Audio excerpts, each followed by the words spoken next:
I just want to talk with you for a few minutes about what CFOs are dealing with because you've spent a lot of time on this topic. And this was one of the core things we heard about here, which was what are the problems facing today's CFOs and what are we going to do about it? And it's sort of a problem slash opportunities thing because the opportunity potentially is the CFO is more business relevant, serving lines of business in different ways.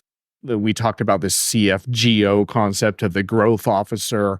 And then there's this whole goal of reducing admin, which is the whole eliminate the close conversation versus being more strategic, which gets into more of the AI conversation in some ways. So what do you see about today's CFOs? Like, what is the struggle? And is there an opportunity also here, or are they just kind of screwed with all the stuff they're dealing with?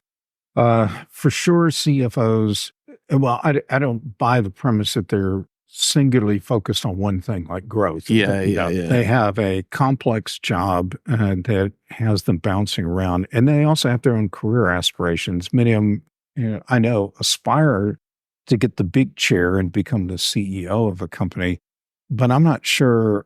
I think statistically, they'll get a fair share of them will get a crack at that, but a lot of other people, either they're chief sales officer, chief revenue officers, chief operations officers, they also have a good crack at that role too. Anyway, what I think they care about are the things that come up in operating committee meetings almost every single month or week, whatever. People are wondering, when are we going to win the war for talent? Why do we still have all these open positions? Even the CFOs got holes in their finance organization that are longstanding and need to get filled.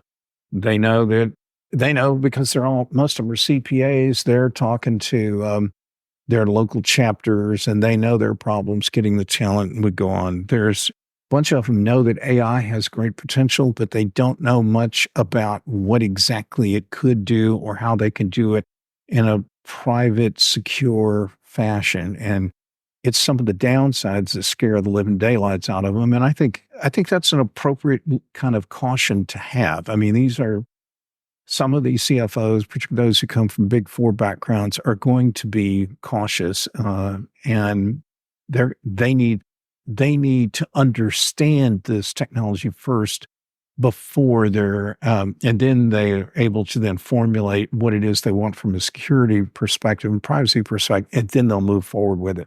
I think the market has not done a good job of really educating the CFO in that capacity. Another one I would just argue is the amount of regulation they have to deal with just keeps piling up. Mm-hmm. And even the ESG requirements from February this year for the U.S. firms are just further proof of more workload coming on an already overtaxed department.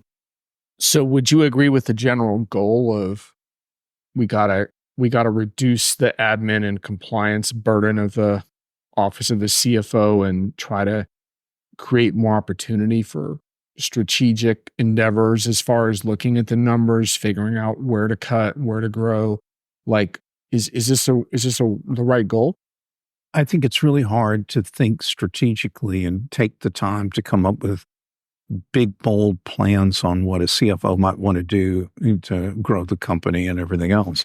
You can't do that if you're going from one fire drill to the next. Mm-hmm. And if you look at the calendar that the finance CFOs got, it's like every day, it's like, oh, well, we're either doing a close or one of our subsidiaries, we're doing due diligence on a potential M&A deal. We got the external auditors coming in. Oh, we got a governmental auditor coming in. We got a tax issue. We got to, fight. And I mean, it's just one. Oh, and then by the way, a board member is flying in today at a last minute surprise, and we got to go over current numbers and things with them.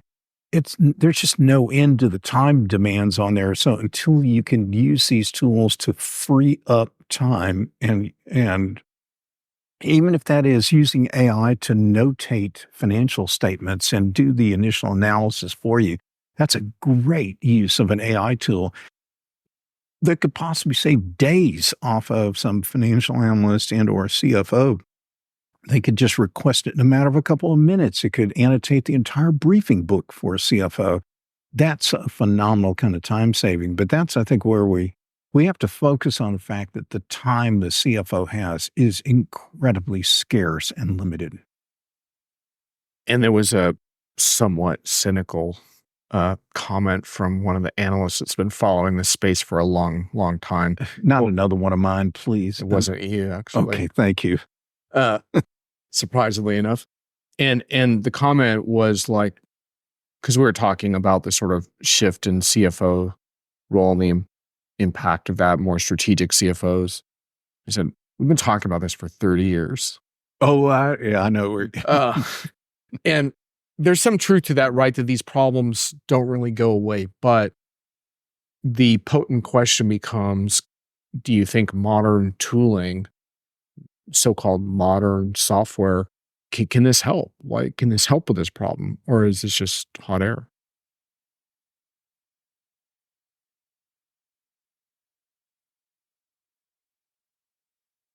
What I thought about Very long pause there, Brian. Very long pause. When I thought about when that happened in the meeting, I was reflecting then on something in my own personal career.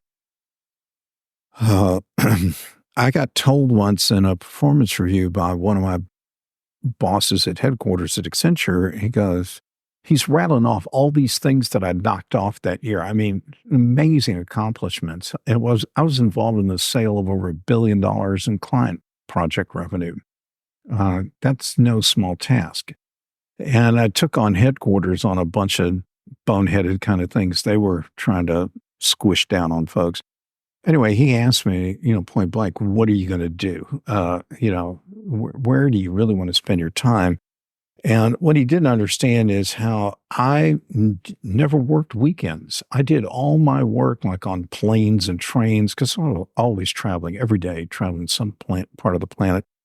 And as time went on, I got ever more productive. I was always looking for things to make me more personally productive. But you know what? The essence of this, it's the same problem we've been hearing about for 30 years issue is, yeah, I kept finding more ways to be productive, but I wasn't using necessarily the free time in a way that was giving that I got to use personally. I was putting that time I freed up to do other things at work. Right. And I think these CFOs, even if they are freeing up some time, I think other things are filling up that time, and they may not be allowing the CFO to think and deal with strategic issues as much as they say they might want to.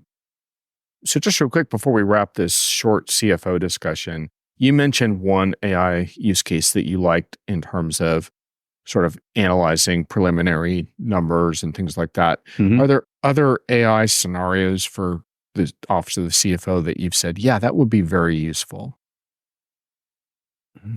There's another one where the AI tool will automatically generate the briefing book. It's almost figuring out all the images, the charts and whatever. It goes and finds all that and assembles it together. Then you add the annotation capability where it annotates the content in there. And that is astonishing. Even if you can't close the books in real time, to be able to do that anytime during the month and get this incredible briefing material with all that analysis baked in there would be fantastic. We just got to make sure it doesn't hallucinate something. But yeah, that would be phenomenal. Oh, and the other thing that's really cool about this is it all has the drill down, drill around capability to back it up. So if the CFO wants to, or whoever they're sharing with wants to learn more, understand more, they can keep going all the way down to the source documentation. That's killer. Art, I like that. Our pal, William Park from Amalgam Research, he wrote about this concept of instant mediocrity at scale, describing generative AI use cases. And I really like that phrase because he was using it more complimentary than negative, because he was trying to get you to think about like, well, and I'm not saying that every AI for finance solution is mediocre. In fact, the whole focus of companies like Sage is to try to make the output actually incredibly helpful. Mm-hmm. But the point is more like, yeah, maybe this scenario that the AI is running isn't perfect, but it can do it every day, mm-hmm. which forces you to rethink in positive ways how you might use that, right? Because your imperfect human version of that is going to take, you're going to have to do that once a month or once a quarter, right? So now like you're saying, maybe you could run certain projections every day or every week as often as you need it. That's interesting, right? Because that's a different capability. Yeah, if you're running like a big retail operation, you can see things on a daily basis about like the movement of which goods are turned out to be more seasonal than maybe you thought, or it gives you a heads up as to we're going to run out of something that we weren't planning on, and it can pick off the trend stuff a whole lot quicker and faster. So yeah, I like all that. But we still got to do a lot of proof points around it because this year has been more about setting up guardrails and responsible architectures and starting to get this stuff rolled out. Like it won't be until probably the fall and maybe next spring before we actually hear from customers about how they're using it. So it's going to take a while. Or how it gets priced. Yeah. I mean, I don't think the ROI implications of that. Yeah. Yeah. I don't think people are going to buy the technology. I never advise a client to sign a contract they don't understand or where there's missing gaps in the pricing or whatever. That's just not smart business. And I think that's where we wrap. But if you want to get further into what customers should be asking vendors about AI, Brian wrote a piece about that. Check it out. In fact, we had a guest on the show.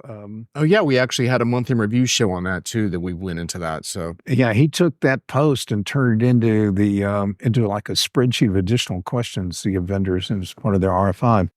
All right, Brian, let's leave it there for now, man. Good to talk. Thank you, John. All right. And we'll see you on the road soon. Yep, sounds good.